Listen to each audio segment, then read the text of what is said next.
নওগাঁয় DC cup football আসরের পর্দা উঠছে আগামী রোববার। 3টি ভেন্যুতে অনুষ্ঠিত হবে মোট 10 ম্যাচ। আয়োজন ঘিরে সরব হয়ে উঠেছে ক্রীড়াঙ্গন। আরও জানাচ্ছেন সহকর্মী শফিক ছোটন, ছবি তুলেছেন সিয়াম শাহরিয়া। শুধু প্ল্যান করলেই হবে, টিভি পাইতে ক্যাপটাও তো খুলতে হবে। কোকা-কোলার এত বড় অফার, ক্যাপ খুলো, কোড দাও আর উত্তর দিয়ে জিতে নাও ফ্রিজ, টিভি, ফোন আর প্রতি বোতলে নিশ্চিত ক্যাশব্যাক। এক যুগ পর মাঠে বল গড়াচ্ছে জেলা ফুটবলের বড় আসর, তাই উৎসাহ উদ্দীপনায় কমতি নেই। প্রতিদিনই চলছে ঘাম ঝরানোর অনুশীলন। এবার নিজেদের মধ্যেই লড়াই। উপজেলা দলের হয়ে শক্তি ছড়াবেন জেলার সেরা ফুটবলাররা।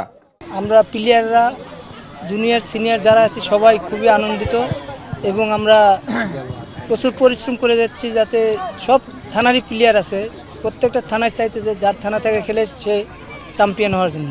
উদ্দেশ্য একটাই, আমাদের চ্যাম্পিয়ন হওয়া। চ্যাম্পিয়নের উদ্দেশ্যে আমরা পরিশ্রম করতেছি।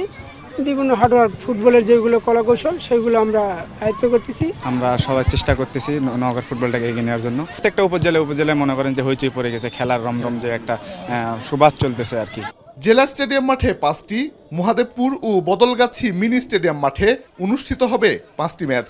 আজিম এনামুলের মতো দুর্দান্ত ক্যারিয়ার গড়তে সুযোগ হাতছাড়া করতে চান না তৃণমূলের এই খেলোয়াড়রা। আমরা প্রায় প্রত্যন্ত এলাকা থেকে আসছি, উপজেলা থেকে আসছি। আমরা দীর্ঘ 13 বছর পরে হলেও আমরা এই মাঠে এসে খেলতে পারতেছি। আমরা যেন ফাইনালে যেতে পারি সেই অনুযায়ী আমরা নিজেকে প্রস্তুত করে নিচ্ছি আর কি।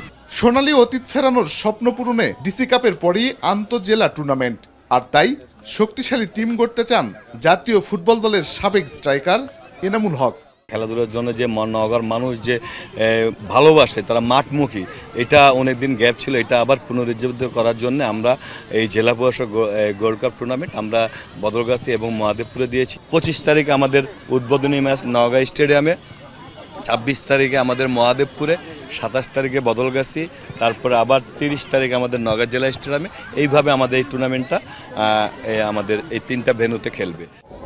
মাঠের প্রস্তুতি সম্পন্ন করেছেন আয়োজকরা। আসরের সবগুলো ম্যাচেই উন্মুক্ত রাখা হবে দর্শক গ্যালারি। শফিক ছোটন, যমুনা নিউজ, নওগাঁ।